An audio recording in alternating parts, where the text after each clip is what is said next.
Hi guys, welcome back to our YouTube channel. So in this video tutorial, I am going to show you on how to fix Instagram Notes music not working.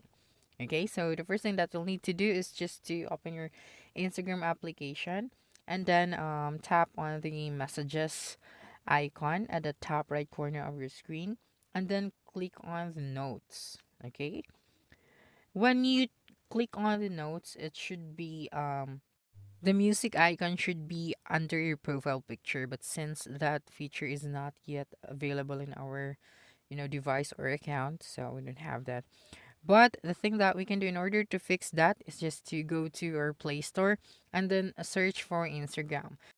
We will check here if our Instagram application is updated because in order to have the Instagram notes with the music icon, you'll have to update your Instagram. But since we already updated our Instagram, so we just have to open it.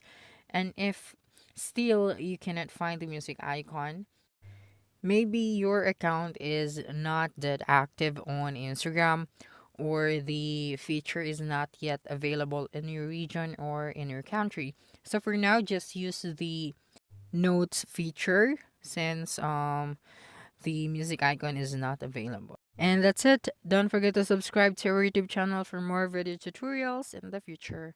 Bye bye.